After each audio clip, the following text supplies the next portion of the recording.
the Abbeville Agreement and Amalgamation, a turning point in WWI logistics. Hello and welcome to our deep dive into an oft-overlooked turning point in World War I logistics, the Abbeville Agreement and the Amalgamation controversy. As we discuss, we will delve into the strategic, logistical, and tactical dimensions of this critical point in time.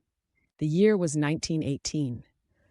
On the Western Front, the tides of war were tumultuous, with Allied forces under immense pressure from the relentless German spring offensive.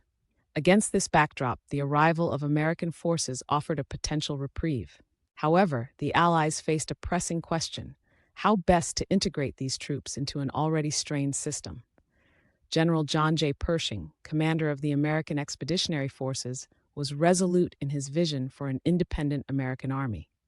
Pershing knew that swiftly amalgamating American soldiers into French and British units might expedite their deployment into combat, but he feared it would jeopardize the long-term formation of an autonomous force, critical for the post-war positioning of the United States on the world stage. Yet the British and French, overwhelmed by the immediate military crises, urgently requested American infantry and machine gun battalions for their own divisions.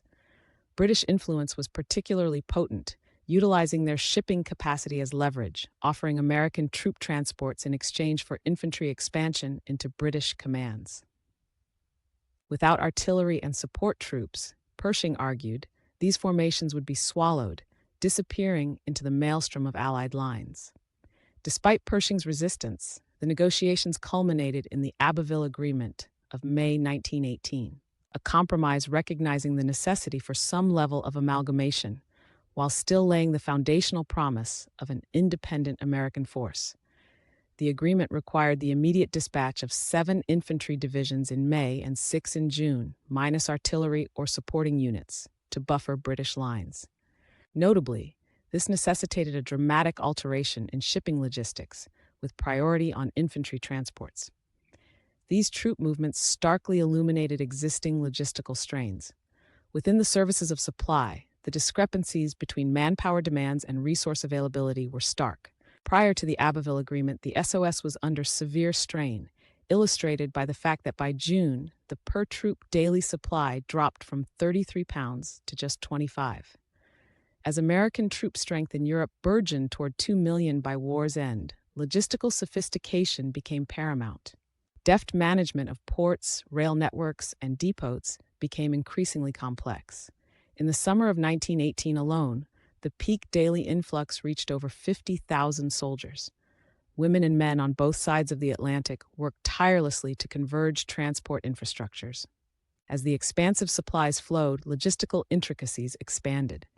Despite the valiant efforts of the SOS, gaps widened. Pershing's prediction of needing 66 divisions by mid-1919 stood dauntingly against industrial capacities, as calls for 100 divisions were chastised as overreach. Leadership transitions infused new life into the logistical apparatus. The appointment of Major General James Harbord as head of the SOS marked a turning point.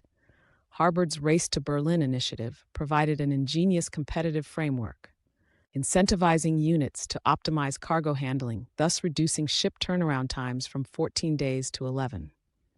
In August 1918, Pershing activated the 1st United States Army, an acknowledgement of American maturity in the theater of war. Yet logistical strains persisted. Harbord and Pershing's symbiotic leadership invigorated supply efficiencies critical to the climactic Meuse-Argonne offensive. In conclusion, the experiences of WWI's logistical trials were lessons in scale, coordination, and the formidable challenges of wartime supply chains. The Abbeville Agreement, while a temporary measure, encapsulated the delicate balance between strategic vision and operational exigency. This pivotal moment in logistical history serves as a powerful testament to the decisive role that strategic supply plays within military success. Thank you for watching. If you found this exploration enlightening, consider subscribing and leave your thoughts in the comments below. Until next time, delve deep, question more, and keep seeking those stories that shape our world today.